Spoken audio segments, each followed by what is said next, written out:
আসসালামু আলাইকুম ভিউয়ার্স, বঙ্গভোজ কিচেনে জানাই আপনাদের স্বাগত।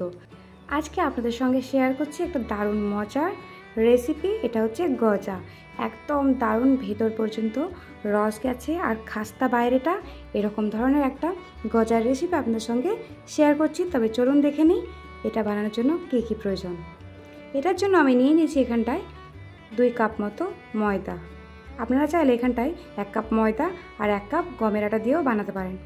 এবার এতে আমি দিয়ে দিলাম হাফ চামচের থেকেও কম লবণ। তার সাথে সাথে দিয়ে দিচ্ছি 2 চামচ মতো ঘি।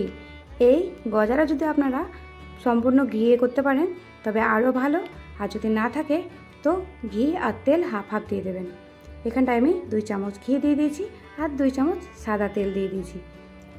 তারপর এগুলোকে সমস্ত উপকরণ আমি একসঙ্গে মিক্স করে দিচ্ছি। হাতের সাহায্যে ভালোভাবে মেখে মেখে এটাকে সমস্ত ঘি আর ময়দা একসঙ্গে মিশিয়ে নিতে হবে। দেখুন এইরকমভাবে একটা লাড্ডুর শেপ যখন আসবে, এরকমভাবে প্রেস করলে ভেঙে যাবে, তখন বুঝে যাবেন যে আপনার পারফেক্ট একটা ময়ান তৈরি হয়েছে।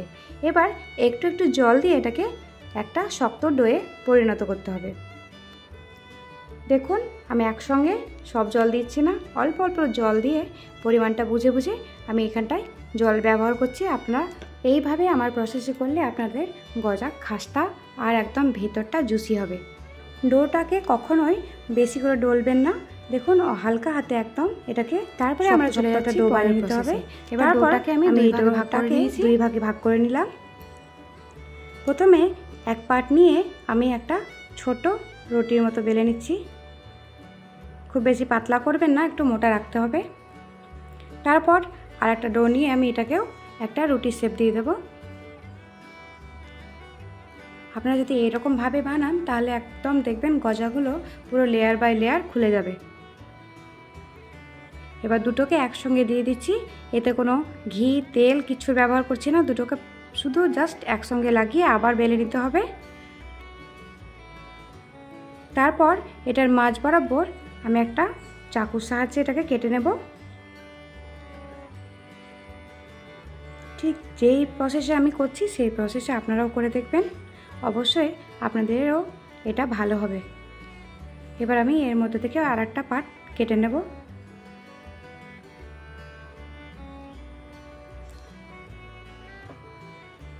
এবার সবগুলোকে একসঙ্গে দিয়ে দিচ্ছি। দেওয়ার পর দেখুন এরকম একটা শেপ চলে এসেছে। এটাকে এবার একটা বেলনের দ্বারা চ্যাপটা করে নিচ্ছি। খুব বেশি পাতলা করবেন না আর খুব বেশি বেলবেন না। দেখুন এরকমভাবে একটু মোটা রাখতে হবে। আপনাদেরকে ভালোভাবে দেখিয়ে দিচ্ছি ঠিক কতটা মোটা রাখতে হবে। এবার একটা চাকুর দ্বারা এটাকে পিস পিস করে কেটে নিতে হবে। একটু মোটা মোটা পিস করে নেবেন যাতে গজাগুলো দেখতে ভালো লাগে। আমি এরকমভাবে এটাকে করে নিচ্ছি। চাইলে সাইডগুলোকে একটু একটু করে কেটে বাদ দিয়ে দেবেন যাতে দেখতে সুন্দর দেখায়। দেখুন আমি এরকমভাবে 4টি ভাগে ভাগ করে নিয়েছি। এবার একটা একটা করে এগুলোকে একটু এবড়ো খেবড়ো জায়গাগুলোকে ভালো করে কেটে দিচ্ছি। তারপর মোটা মোটা করে পিস করে নিচ্ছি যাতে গজাগুলো আমার দেখতে ভালো হয়। দেখুন সব গজাগুলো আমি এরকমভাবেই ঠিক কেটে নেব।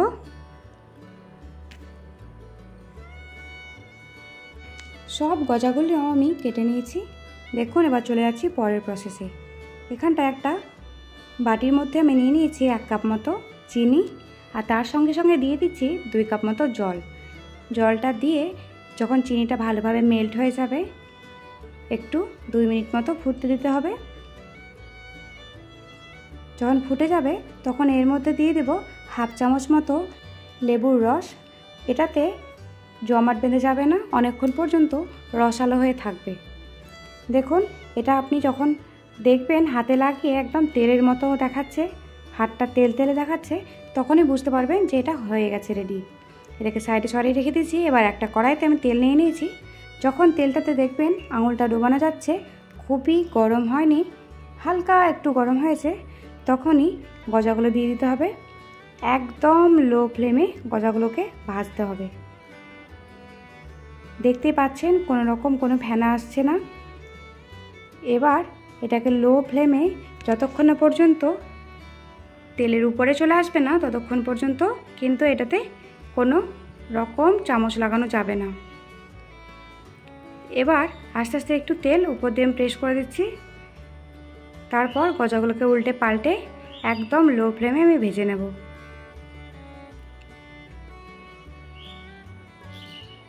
দেখুন আস্তে আস্তে এটাকে পাল্টে দিচ্ছি।